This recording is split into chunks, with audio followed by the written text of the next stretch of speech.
한 주간 동안 성도님의 후원과 기도의 배경으로 해서 우리가 잘 아시는 그 몽골 현장을 방문하게 되었고, 또 주의 은혜로 다시 돌아와서 예배드릴 수 있게 해주셔서 하나님께 영광을 돌리며 또 기도했던 여러분들에게 감사를 드립니다.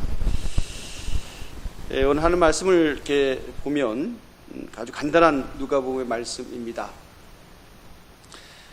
이렇게 시작하고 있어요. 날이 밝음에 예수께서 나오사 한적한 곳에 가시니 무리가 찾다가 만나서 자기들에게서 떠나가지 못하게 만류하려 하매라고 시작되고 있습니다. 예수님께서 가끔씩 그 사역의 현장에서 혼자 있는 그런 제한된 격리된 시간과 공간이 있었다라고 하는 것들을 우리가 복음서 여러 곳에서 확인할 수가 있는데요. 왜 그런 시간이 필요했는가? 하나님과의 집중적인 만남의 시간이 필요했다. 우리는 그것을 걸어 예수님께서 기도하셨다라고 그렇게 이해하고 있습니다. 한적한 곳이라고 하는 것이 필요했다라고 하는 것입니다. 우리가 영적 생활을 하다 보면 많은 어떤 대중 속에서 일이 치이고 또 시간의 다급함과 환경의 여러 가지 변화무쌍한 조건 속에서 정말 흘러가는 그런 사회적인 존재로서의 나이지만,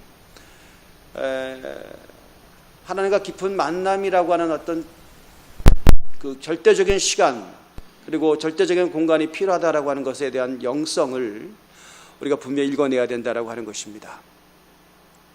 예수님께서 그런 시간, 그런 공간이 필요하셨다라고 하는 것인데요.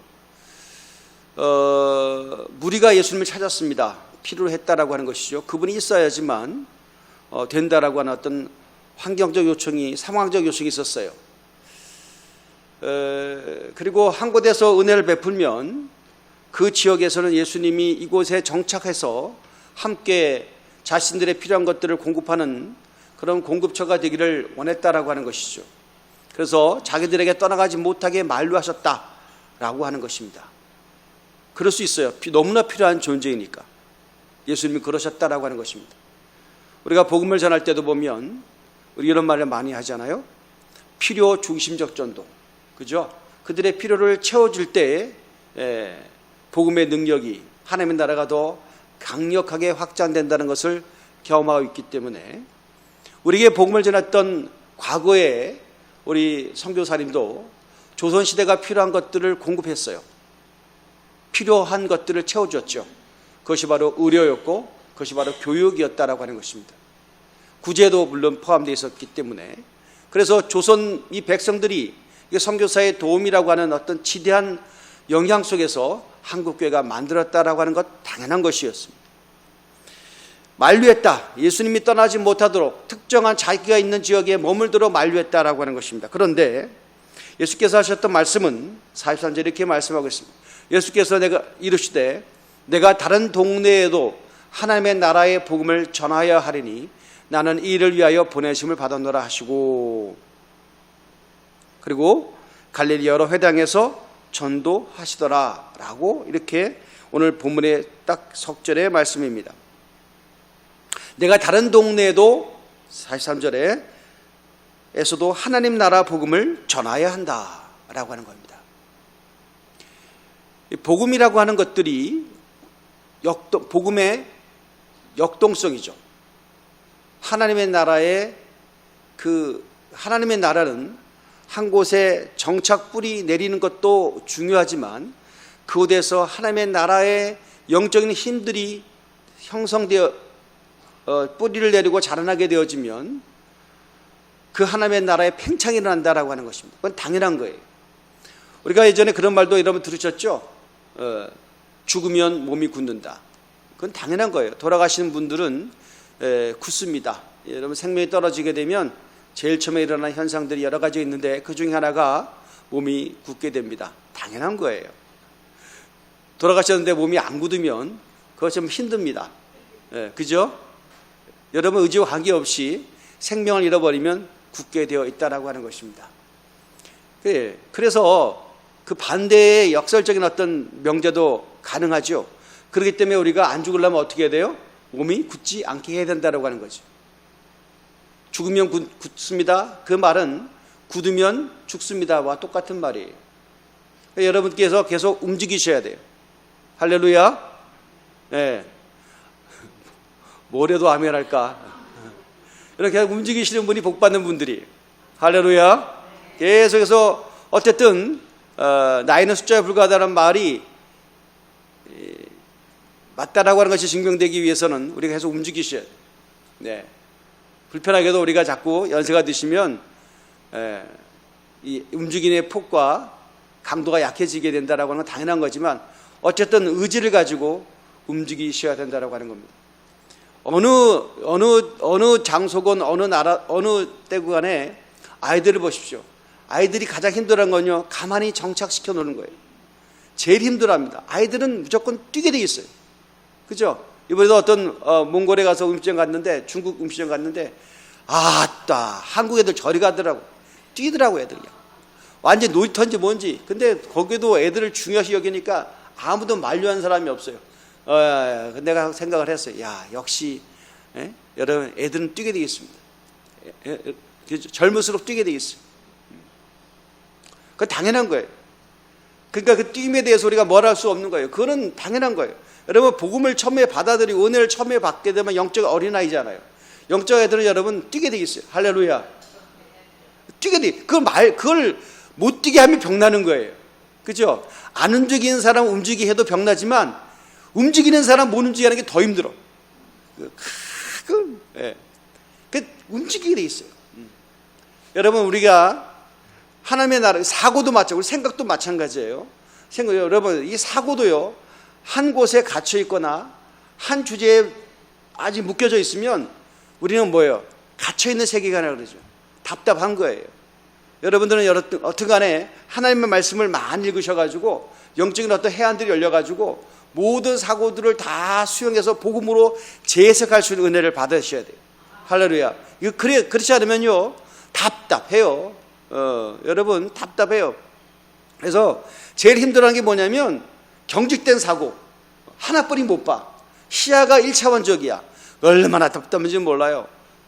그죠? 그래서 우리가 입체적으로 생각할 수 있는 어떤 시각과 역량이 있다라고 하는 것은요, 굉장한 자신의 능력이기도 합니다. 맞아요. 우리가 왜 교육을 시킵니까? 다양한 사고와 다양한 어떤 세계관을 경험함으로 말미암아 인식의 폭과 넓이를 풍성하게 만들기 위해서 여러분 교육이라고 하는 것들을 우리가 시키지 않아요? 교육을 하지 않아요? 마찬가지, 그죠? 네, 그렇습니다. 자, 제가 너무나 교육적인 측면에서 얘기했습니다만은 어쨌든 간에 죽으면 굳는다. 반대로 굳으면 죽는다. 하나님의 나라의 복음은 우리를 역동하게 만든다. 복음은 우리를 움직이게 만든다는 겁니다.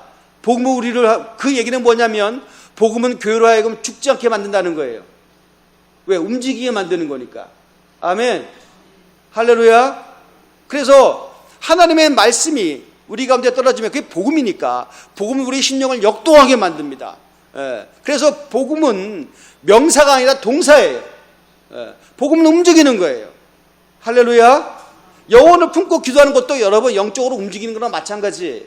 그죠? 나는 아무것도 안 하고 기도만 하는데 그 기도가 별로 움직이는 거예요. 왜? 영혼을 품었기 때문에. 나에 대한 시선, 나에게만 꽂혀있는 시각과 한계를 뛰어넘어서 너에게로, 우리에게로, 다른 이에게로, 다른 동네에게로, 다른 민족에게로 국경을 뛰어넘고 우주적인 어떤 하나님을 인식할 수 있다고 하는 것은요, 우리의 사고가 지금 역동하고 있다는 거예요. 할렐루야. 굉장히 중요한 것입니다. 그래서 우리가 일을 할 때도요, 세계관과 가치관이 같아야 일을 한다라고 하는 거예요. 마음이 합해야 우리가 일을 하잖아요. 그죠? 한 곳을 같이 바라보고 같은 생각하고 같은 마음을 품는다고 하는 것은 굉장히 중요한 것인데, 교회는 복음이라고 하는 것에 대해서 영적으로 같이 의식화되어 있다라고 하는 것입니다. 얼마나 큰 힘인지 몰라요. 그래서 오늘도 말씀해 보십시오. 한적한 곳에, 우리 예수님께서 42절에 한적한 곳에서부터 시작해갖고 어떻게 되는 거예요? 하나님의 나라가 움직여야 된다라고 하는 거기 때문에 44절에 여러 회당으로 전도하시더라. 한적한 곳에서 여러 회당으로 삶의 동선이, 사역의 동선이 흘러가더라 라고 하는 것입니다. 여러분, 우리가 전도도 한 지역에서 복음을 전하는 것을 전도로 한다면, 선교로 하는 것은 국경을 넘어서 복음이 전달되는 것들을 선교라고 우리가 정의할 수 있다고 하면, 한국교회의 태동은 잘 아시는 것처럼 국경을 넘어온 복음 때문에 시작됐다는 것을 알고 있습니다. 할렐루야. 거룩한 부담감이, 그런 부담감이 우리가도 여전히 성령의 은혜로 작동케 하셔 주셔서 감히 한적한 곳에 있는 우리 교회가, 할렐루야, 한적한 교회에 있는 우리 교회가 때로는 여러분 어디를 생각하고, 아시아를 생각하고, 남미를 생각하고, 또 일본을 생각하고, 선진국도 생각합니다. 아프리카도 생각합니다. 할렐루야. 그리고 나서 기도하게 되고, 품게 되고, 움직이게 되고, 때로는 파송하게 되고, 파송자를 돕게 되고, 후원하게 되는 역사를 감당할 수 있다고 하는 것은요, 교회가 지금 하나님의 역사로 하여금 뭐예요? 죽지 않고 있다라고 하는 것을 의미하고 있는 거예요. 굳어지지 않게 하고 있다라고 하는 하나님의 역사를 통해서 교회가 지금 굳지 않고 있다는 것을 반증하고 있다라고 하는 것입니다.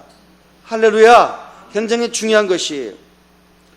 저는 감사하게도 선교사님이 세운 학교를 졸업했어요. 고등학교를 제가 언더우드 선교사님이 세운 학교를 제가 졸업을 했어요. 교가도 주의 첫 빛이 동방에 빛이시사 사면뻗쳐, 이렇게 시작됐어요. 그러니까 그렇게 그런 어떤 의미를 갖고 하나님께서 저에게 어쨌든 그런 환경 속에 자라나게 하고, 선교라고 하는 것을 막연하게 생각을 하면서 자랐던 적이 있었어요. 저는 그럼에도 불구하고 창립자의 정신이라든지 내지는 그분의 일대기를 그렇게 연구한다라고 하는 것은 쉽지가 않아요. 그러려니 우리 학교는 그냥 선교사님이 세운 학교야, 이 정도, 미션 스쿨이야, 이 정도의 감각을 갖고 성장하다가 어느 날 철이 들어서 가만히 생각을 해보니까, 그분이 어쨌든 간에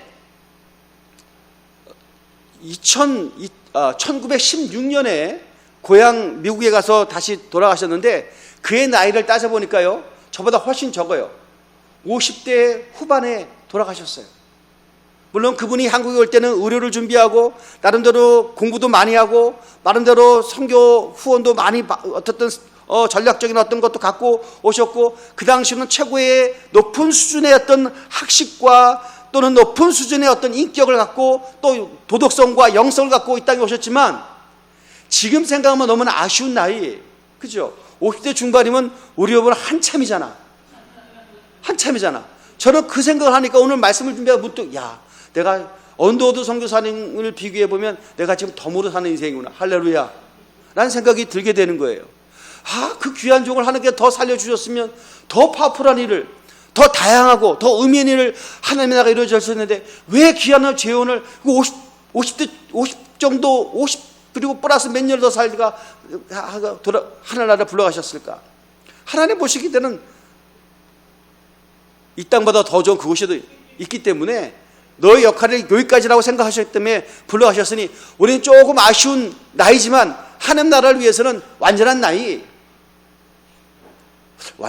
그러니까 너무 충격받으신 분도 계시는데, 그러니까 우리가 어떤 영적인 감동을 해야 되냐면, 이제부터는 우리가 덤으로 사는 인생이다 라고 생각해도 절대로 틀린 게 없어요. 아멘. 그 귀한 종을 하나님께서 56세니까 7세에 불러가셨다니까. 그래, 지금 우리가 얼마나 덤으로 사니? 덤으로 10년을 더 사셨어요. 덤으로 20년을, 어떤 분은 덤으로 30년을 더 사셨어요. 할렐루야. 그런데 덤을 주시면 뭐해? 복음 위에 사용해야 되는데. 아멘. 그런 것이 없이 그냥 오늘 너 무엇을 먹을까, 무엇을 마실까, 어디 가면 돈 많이 벌대더라, 어디 가면 재밌대더라 라고 인생을 살아가면 더 넣는 삶이에요. 맞죠? 그런 생각을 하게 된다라고 하는 것입니다. 제가 이번에 몽골에 여기가 여러 번 갔죠. 제가 몇 번 갔느냐고 세어보니까 도저히 못 쉬겠어. 하도 많이 가가지고. 몇 번인지 기억도 잘 안 나. 어쨌든 간에 여러 번 갈 때마다, 또 작년보다 더 달라졌어. 더 그냥 도시가 더 복잡해지고, 그냥 차에 한번 막히기 시작하면 아주 엄살딸싹 몇 시간을 도로에서 아주 그냥 밖에 나가 차 타는 것 자체가 힘들 정도로, 그만큼 사람들이 웅집한 곳이 바로 도시 울란바토르고, 여러분 가보시니까 아실 거예요. 그러면서 제가 경험했던 건 한국에 의해서 몽골 그 경제가 돌아간다라고 할 만큼 지대한 영향을 몽골과 관계를 맺고 있다는 것도 또 확인해 봤는데, 제가 그때 확인한 게 뭐냐면, 어쨌든 몽골에서 한국인들 사업가들이 다 성공한 건 아니지만 그래도 나름대로 좀 이렇게 의미 있는 그런 사업을 하는 분들이 많은데, 가장 원하는 사람이 뭐냐, 한국말 잘하는 몽골인을 찾는데 딱 두 가지 조건. 믿을 만한, 신실하고 한국말 잘하는 그런 몽골인을 찾는 거예요.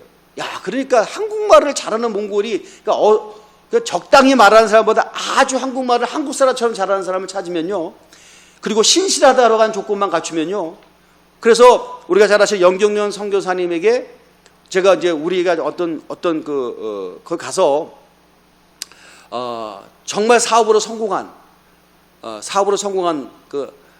우리 강화분이에요. 강화도 분인데, 이분이 사업으로 큰 성공을 했더라고요. 그리고 어마무시한 계획이 있더라고요. 정말 그 스마트팜이라고 해가지고 아주 그냥 80만 평을 사가지고, 우리로 말하면 큰 어떤 이제 농장을 하는 비닐하우스, 어마무시한 대형 비닐하우스라는 그 프로젝트를 우리한테, 그러니까 우리도 잘 모르는데 우리 목사님 왔다 그러니까 그냥 자기 식당 그 이마트에서 한 200여 평에 되는 한국 음식을 하는, 그러니까 이 양반이 막 문어발식으로 엄청난 돈을 몽골 돈을 쫙쫙 빨아들이는 분인데요, 이분이 하여튼 간에 우리 왔다니까 그냥 번석바로 나가가지고 그냥 기도를 해달라는 거야. 한인교회도 몇 번씩 나가신 분인데, 크리스찬인지 아닌지는 적당한 경계선 있는 분인데, 아무튼 자기 사업 때문에, 그리고 막 기도받으려고 막 그 융숭한 대접을 우리 팀에게 해주신 거예요. 그러면서 조건이 뭐냐, 좋은 사람을 소개시켜달라고. 그래서 우리 연선교사님이 한 분을 소개시켜줬어요. 박이라고 하는 형제인데, 이분은 누구였냐면, 연선교사님이 저기 용인에서 목회할 때 당시 한국에서 일하러 왔던 몽골 분인데, 이분이 하여튼 불법 체류를 해갖고 오랫동안 한국에 머물면서 교회가 많이 돌봐줬어요. 그리고 나서 다시 이제 몽골로 갔는데, 그 박이 형제가 우리 연선교사님이 어떻게 보면 사역의 파트너인데요, 어쨌든 간에 이분을 소개시켰는데, 월급이 얼마입니까? 묻지도 말고 따지도 말래. 그냥 신실하고 한국말만 잘하면 된다는 거야. 우리나라 돈으로요, 한 달에 약 1,000만 원을 줘. 이분이 씀씀이 얼마나 큰지. 여러분, 한국에도 1,000만 원 벌기 쉽지 않잖아. 몽골에서 1,000만 원 정도면요, 거의 그런데 그런 사람만 있으면, 그런데 깨달았어요. 몽골이 한국말만 잘하면 돼. 신실하기만 하면 돼. 근데 이걸 누가 만들었어? 한국 교회가 만드는 거예요. 그리고 몽골 경제를 움직이는 거 제가 봤어요. 큰 감동을 받은 거예요. 하나님께서 그렇게 쓰신다는 것을 생각해 봤어요. 처음에는 미약했지만 그 교회가 어려운 가운데 몽골 사람들을 맞이해서 섬기고 그랬더니 파손시켰더니, 그리고 나서 한 20년의 시간이 갔잖아요. 그리고 하나님께서 꽃피우게 하시는데, 하나님의 놀라운 계획들은요, 처음에는 모르는데 그래서 그 박이 형제가 우리 그 좋은 차를, 일본 차를 갖다가 다 이렇게 선교사님한테 들여갖고 우리 목사님 섬기라고 해갖고 정말 좋은 차로 우리가 그 몽골 사역을 감당했습니다. 얼마나 감사한지 몰라요. 정말 섬김에 때가 되니까 하나님께서 다 영적인 조합을 만들어 주신다는 생각을 이번에 하게 됐고요. 또 한 가지, 연선교사님하고 가장 그 사역을 같이 하고 소위 말하는 절친이라고 하는 분이 계시는데, 우리 감리교 목사님이시죠. 감리교 목사님인데, 이게 제가 조남을 말씀드리긴 뭔데, 하여튼 최 목사님. 하여튼간에 그 몽골에서 선교를 제일 잘하시는 분이야. 아주 탁월하대. 근데 그 선교사님이 어떻게 몽골에서 탁월한 선교를 하게 됐냐면요, 여러분 잘 아시는 것처럼 우리가 수년 전에 몽골 현장에서 우리가 그 동영상도 봤잖아요. 우리 인카운트 때 봤잖아요. 우리 어떤 청년이 몽골 현장에 그 비전 트립 갔다가 감전돼 갖고 정말 소천하는 장면을 봤죠, 그죠? 근데 그가 누구냐면 목사님의 아들이 단기 선교 왔다가 교회 옥상에 올라가고 전기 만지다가 감전돼 갖고 그냥 돌아가신 거야. 근데 그 모습을 본 아버지가 그 아들을 시신을 수습하기 위해서 한국에서 온 아버지가 그 아들을 보면서 무슨 생각했냐면, 아들은 죽었는데 아들의 찬 시계는 돌아가는 걸 봤어요. 아들은 죽었는데 시계는 가더라. 아들이 찬 시계는 가더라는 생각을 딱 하면 영적에서 인사이트를 받은 거예요. 감동을 받은, 주의 음성을 들은 거예요. 사람은 하나님의 생명으로 여기까지라도 하나님의 선교의 시간은 계속 돌아간다 라고 하는 생각을, 감동을 받아가지고 한국에 돌아가고 아들을 대신하는 선교사님을 찾았어요. 그래서 선택된 사람이 최 목사님이에요. 근데 정말 이 아들의 그래서 골고루 기도하는 가운데 성령의 감동을 통해서 이 선교사님이 몽골에 왔는데 선교를 너무너무 잘해요. 탁월해. 그래서 영교사님과 가장 친한 사람이라고 제가 소개를 받았어요. 내가 그 생각을 했어요. 우리는요, 순간순간 삶의 애환이나 또는 우리가 실패라고 보이는 것들을 경험할 때 가슴을 저미고 고통하기도 하고, 주님 이럴 수가 있습니까? 라고 한숨 나올 수 있는 그런 것들을 우리가 경험하지만, 가만히 생각하면 그것이 복음 안에서 연결해질 때 하나님의 더 큰 계획과 의미를 가지고 그 아픔을 승화시켜서 하나님의 멋진 작품을 만들어 가시더라 라는 사실을 우리가 확인할 수 있는 거 아니겠어요? 할렐루야. 우리 대강교회를 보십시오. 대강교회가 아까도 말씀드렸던 것처럼 정말 우리 김포에서 가장 한적한 곳에 있어요. 여기 어디 가서 제가 생각하면 꼭 우리 교회가 어디냐고 물어요. 김포에 있다 그러면 알아들으면 되는데, 김포 꼭 어디니? 그러면 설명하려면 되게 힘들어. 그럼 저쪽에 있다 그러면 그러면 말하기 싫어서, 그럼 해변가래. 그러면 대명항이에요. 대명항은 아니에요. 그럼 또 설명하기 또 힘들어. 그럼 굿지를 맞지 꼬치꼬치해버려. 그럼 내가 그래서 적당히 갔어. 그래서 그만큼 제가 설명하기 어려워. 여러분 웃고 지내지만 저쪽에 조금만 나가면 되게 입장곤란 할 때가 많아. 설명하려면, 교회 위치를 설명하려면. 그런데 보십시오. 우리 교회가 그런 현장에 있다, 그런 때로는 어떤 사람들이 잘 모르는 그런 어떤 것들이 참 감춰진 보물처럼 있는 교회지만, 때가 되니까 하나님께서 뭐예요? 시간이 오래 걸렸지만 여기서 은혜 받은 사람들 한두 명 해갖고 뭐예요? 하나님의 나라를 만들어진 것을 우리가 지금 목도하고 있지 않아요? 할렐루야. 얼마나 감사한지 몰라요. 제가 그래서 하나님께서 왜 몽골에 이번에 불러주셨는가라고 생각을 하고, 어쨌든 우리가 여러분도 잘 아시는 우리 목사님, 저까지 네 분이 갔어요. 가서 이제 우리가 또 전제 없이 간 거죠. 성령께서 왜 불러주셨을까 보니까 우리 연성 교사님이 그거 기도했는데 수십 년 동안 기도한 제목이 그냥 계속 기도만 하고 비전 던져도 아무도 반응하지 않았던 것들이 주님께서 움직이고 계신 걸 알았어요. 우리 네 분의 목사님이 다 동의를 했어요. 이거 하자. 뭐냐? 우리 성교사님이 저쪽에 울란바토르 말고, 우리 모든 선교사님이 지금 다 울란바토르에 계시잖아요. 근데 연성 교사님 우리가 아시는 것처럼 좀 소위 말해서 저 시골에 계시잖아요. 우리보다 더 시골에 있잖아. 13시간 가야 되는 그 혼자서 그런 선교사가 유일한 거예요. 그러니까 우리 목사님 마음이 다 동한 거예요. 그래, 이분이 진짜 정말 귀한 분이다. 그러면서 이쪽이 낙후된 지역에 신약교회를 만들고 싶다라고 하는 비전을 했잖아요. 그런데 그래, 우리 하자. 우리 네 분 우리 교회에서 어떤 간에 그곳에 우리 그냥 시찰을 했어. 하자. 그래갖고 어떻게 하자. 그래갖고 어떻게 예산을 세우고 어떻게 하자라고 마음이 모아졌어요. 할렐루야. 예전에는 왕갑센서 꿈도 못 꿀 일들이야. 그때 몇 교회가 연합되니까 되더라고. 그리고 나서 한 30명, 매해마다 교육받는 사람이 한 30명인데 전부 다 어려운 곳에 살잖아요. 이분들을 우리가 불러내서 교육하려고 그러면 쉬운 게 아니에요. 차비도 일단 줘야 돼. 지가 배우려고 그러면 지도 갖고 와야지. 그게 아니야. 우리 생각에서 그러면 안 돼. 그래, 우리가 좀 그거까지 후원해야 돼. 차비도 줘야 되고, 일주일 동안 또 인텐시브 교육하려고 그러면 일주일 동안 숙식할 수 있는 것도 제공하고 그래야 되는 거예요. 그러니까 우리 교회만 하면 부담되는데 어떤 네 교회가 연합되니까 그거 수월하더라고. 할렐루야. 얼마나 감사한지 몰라. 마음이 막 모아지니까. 그래서 알았지. 주의 뜻이 여기 있었구나. 내가 성교사님한테 그랬어요. 때가 되니까, 그때는 여러분 품고 있는 그 귀한 뜻이, 제가 6년 전에 갈 때도 성교사에 그 얘기를 했거든요. 근데 6년 전에 그 얘기 들었는데 저도 그냥 감당도 안 되더라고. 좋은 일을 하네. 기도만 하세요. 뭘 했지. 제가 제가 반응할 수가 없었는데, 때가 되니까 하나님께서 그 사람들의 마음이, 목사님 마음이 다 열려버리는 거야. 그냥 특별히 저것도 아니야. 감동적인 프리젠테이션도 한 것도 아니야. 툭 던진 말인데 다 그냥 마음에 문이 열려갖고 하자고. 그러면서 다 커리큘럼도 짜고 어떻게 또 몇 월 달에 와서 누구는 몇 월 달에 와서 강의하고 그거 다 얘기가 된 거예요. 얼마나 귀해요.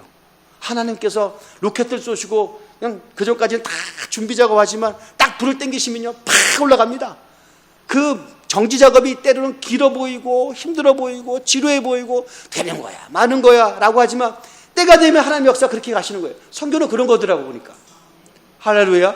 여러분도 그것뿐 아니라 여러분 개인도 보십시오. 이거 응답 언제야 되는 거야.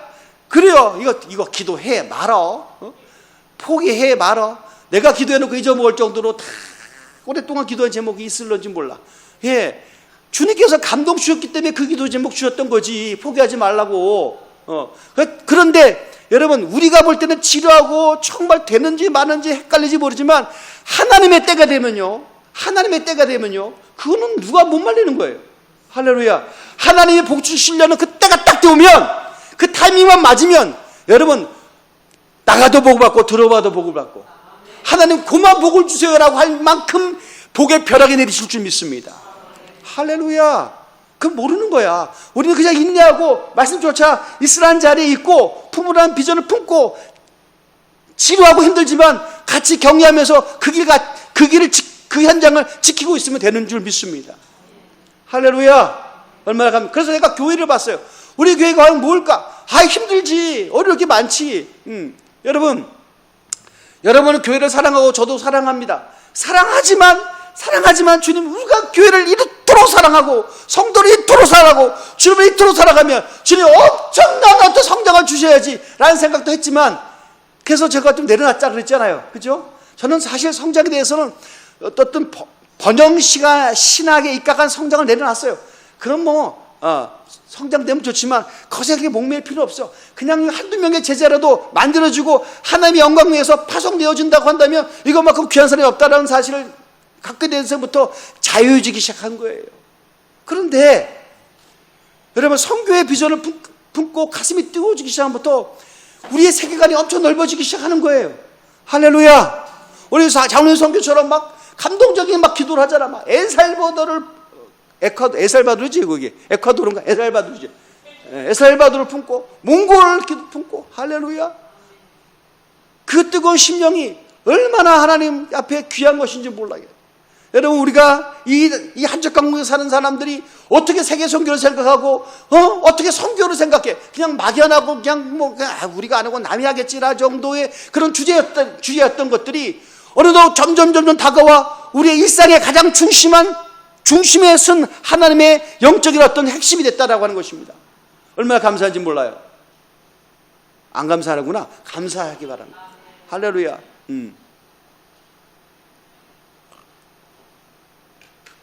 제가 여러분에게 말씀드렸지만 우리 같이 갔던 우리 목사님 얘기도 해드린 적이 있잖아요. 그분의 장인이죠. 그러니까 사모님의 부친이죠. 이분이 선교 선자도 몰랐는데 우리 하늘나라 가신 우리 제가 위임식 때 설교하셨던 그 목사님이에요. 이영희 목사님이 그 교회 장인어른이 장로였는데 장로님 선교하셔야죠 라고 하는 딱 한마디 말씀 듣고 그분이 선교하기 시작했어요. 근데 그분이 엄청 힘들게 사셨어요. 근데 그 사모님의 간증을 들어보면 대학을 졸업할 때까지 짜장면 한 번도 못 먹어봤대요. 짜장면이 뭔지도 몰랐대. 넌 그게 말이 돼요? 여러분 짜장면이 뭔지 알잖아. 근데 그 사모님은 짜장면이 뭔지 가족 회식 식사에 짜장면을 먹어본 적이 없대. 뭐 한다고? 선교하느라고. 그것도 너무 순종한 거야. 장로님이 적당히 순종해야 되는데 또 그 장로님은 목사님 말이라면 무조건 아짜고들이 말 선교하세요라는 말 듣고 그냥 장로님이 악착같이 선교를 하셨어요. 정말 자기 허리띠에 졸라매고 선교하셨다 그러더라고요. 근데 어쨌든 간에 그분이 좀 약간 나중에 선교 현장을 가갖고 내가 생각했던 선교 현장과 다른 애라고 조금 실망해서 갖고 충격받은 것도 있지만 중요한 것은요. 우리가 감동받는 거 그런 것 같아요. 어떻게 선교하면 복 받는 건 맞아요. 선교했기 때문에 복 받는다? 아니, 하나님의 마음에 합했기 때문에 복 받는 줄 믿습니다. 여러분, 내가 다 먹고 내 거 다 누리고 어떻게 하나님 일을 해요? 응? 제가 이번에 몽골에 가면서 비행기를 탔잖아. 비행기 타고 당연히 비행기 타고 오는구나. 예, 저가항공을 타고 갔어요. 대한항공도 못 타고 싸게 가느라고 저가항공을 타고 갔는데 티웨이인가 뭔가 그거 있다고 그래서 태워 갔는데, 그러니까 딱 오는데 그런 감동이, 야, 비행기가 붕 뜨니까, 비행기가 좀 붕 뜨지. 예. 점점 하나님과 가까워지는구나. 그런 내가 그런 생각을 하게 된, 이게 유치한 생각이지만 점점 지상보다는 하늘이 하나님과 더 가깝다는 생각이 되는 거잖아. 그래서 내가 묵상을 했어요. 나 혼자 이렇게 따로 이제 좌석에 배정됐는데, 그래서 묵상 기도를 하는데 하나님과 점점 가까워지니까 얼마나 좋겠어. 기도를 하는데, 주님께서 감동을 주시는 거야. 무슨 감동을 주시냐면 여러분 혹시 깐부라고 아세요? 깐부 몰라? 우리 애들 놀 때 깐부라고 하잖아. 우리 편이라고 하는 거 있잖아, 그죠? 이해가 그런 게 있어요. 우리 애들은 요즘 깐부란 말 안 쓰나? 우리 때는 깐부란 말 썼어요, 그죠? 그래서 같은 편이죠, 같은 편. 그래서 깐부 먹자 그러면 같은 편 되는 거야. 나라로 말하면 동맹 맺는 거지 뭐. 그러니까 같은 편이야. 그러니까 뭐 깐부가 되면 그냥 힘이 세지는 거야. 예전으로 지금으로 말하면 조직폭력배지. 같이 그냥 힘을 합치는 거니까 힘이 세지는 건데, 어쨌든 간에 그 깐부, 내가 묵상하며 주님께서 그런 생각이 들더라고요. 너하고 나하고 깐부니? 그런 말씀 들더라고요. 나 깜짝 놀랐어요.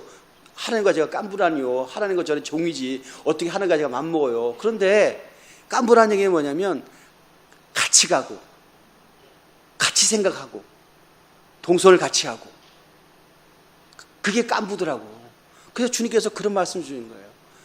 네가 보는, 하나님이 보는 것을 내가 본다. 난 그렇게 늘 생각했어요. 하나님이 좋아하는 걸 내가 좋아하고 하나님이 원하시는 걸 내가 해드려야지 라는 생각에서 깐부라는 생각으로 딱 바뀌기 시작하면서 어떤 생각이 드냐면, 내가 보는 걸 하나님께서 보고 계시는구나. 할렐루야. 내가 좋아하는 것도 하나님 좋아하시는구나.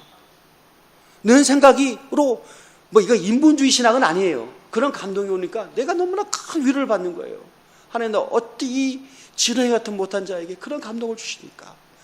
내가 하나님이 보는 것을 보라 할 때 늘 안 보고, 하나님이 좋아하는 것에 대해서 별 관심도 없고 억지로 다 하고 그냥 그런 거였지. 그 안 할 때마다 중에 두드려 패셔갖고 그냥 보게 하시고, 하기 싫다는 동기 억지로 시켜서 그냥 그런 것도 감사한데, 어떻게 내가 보는 걸 하나님 같이 보시고 내가 생각하는 것도 같이 생각하시겠다고 하십니까? 눈 생각하니까 내가 너무 위로가 되는 거예요. 할렐루야. 그래갖고 그냥 감동이 되어지면 향기가 막 오잖아요. 호해가 얼마나 꽃향기가 난 비행기에서 그런 꽃향기가 나는 줄 처음 알았어. 꽃향기가 막 와고 참 희한하다. 근데 그러다가 좀 있다가 또 꽃향기가 막 와. 희한하다. 네. 스튜디오스가 향수를 그렇게 진하게 뿌리는지 몰랐어. 지나갈 때마다 나는 여태까지 여성들이 그렇게 향수를, 내 코가 열려서 그런지 몰라도 내가 깜짝, 하나님께서 하여튼 간에 여하튼 간에 제가 비행기 안에서 은혜를 많이 받았어요. 기도하는 거, 성도님께서 나를 위해서 기도하고 있기 때문에 이런 감동을 주셨다 생각을 했어요. 여러분, 성경은 하나님께서 바라보게 하시는 것들을 우리가 같이 바라보는 거 맞아요. 그죠? 하나님이 생각하는 것들을 우리가 생각하는 것도 맞아요. 여러분, 내가 늘 복음의 빚진 자로서의 산다는 것이 그거 아니겠어요? 한번 생각해 보세요. 아무것도 없는 가난에 찌들고 소망조차 없는 조성 땅에 뭐가 부족해가지고 잘 배우고 잘 살고 누리고 있는 그 젊은이가 조선 땅을 향해서 1980년대 1880년대에 왔겠습니까? 뭐 때문에? 그 어렵게 그 몇날 그 수많은 세월을 허비하면서 비행기 타고 오는 것도 아니고 왔겠습니까? 하나님의 시선 속에 자기가 같이 꽂혔기 때문에 오신 거 아니겠습니까? 할렐루야. 그래서 지금 오늘날 우리 교회가 지금 다 만들어진 거 아니에요. 한국 교회가 만들어진 거 아니에요. 그래서 우리가 뭐예요? 복음의 빚진 자가 됐으니까, 우리가 그 빚을 졌으니까 빚을 갚는 거 아니겠어요? 그게 바로 선교 아니겠어요? 할렐루야. 그 선교에 우리가 어떻게 동참하겠어요? 여러분 죄송합니다만 먹고 싶은 거 다 먹고, 자고 싶은 거 다 자고, 가지고 싶은 거 다 가지고, 누리고 싶은 거 다 누려서 선교 못해요. 우리 걸 자제하고 절제하면서 영혼 구원이라고 하는 것에 우리의 기도와 우리의 물질이 흘러갈 때 하나님의 나라가 이루어질 줄 믿습니다. 할렐루야. 그런 복이 임함으로 말미암아 여러분, 그래서 제가 어떻게 되냐, 그 손장로님 잘 살아요. 제가 선교에 몰빵했는데 진짜 잘 살아요. 하나님께서 복을 주시더라고요. 아니, 선교하면 잘 살기 위해서 한 거 아니잖아요. 근데 잘 살아요. 뭐가 잘 사느냐? 아니, 딸을 사모로만 뒀으면 잘 된 거지. 할렐루야. 거기서 손자가 또 주의종 나왔으면 잘 된 거고, 사위가 당연히 사모가 자기 딸이 사위면 딸이 사모면 사위는 목사겠죠, 그죠? 목사가 되면 잘 된 거지. 할렐루야. 그리고 그 아들이 자신의 뜻을 바톤을 이어봐서 그 교회 심우 장로님이에요. 그러면 이거보다 귀한 복이 어디 있어? 할렐루야. 물질적으로도 복 받았어요.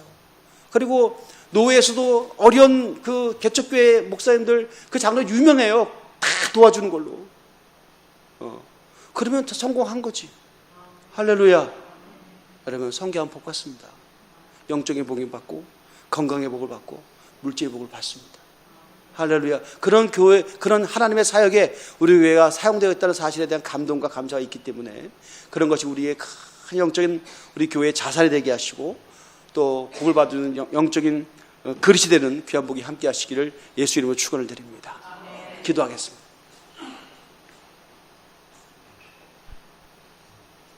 하나님 아버지, 감사합니다. 오늘 말씀을 들었습니다. 믿음 움직이게 하시고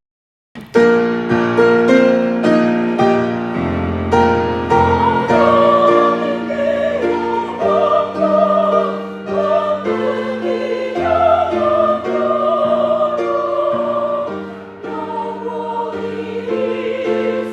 있을지어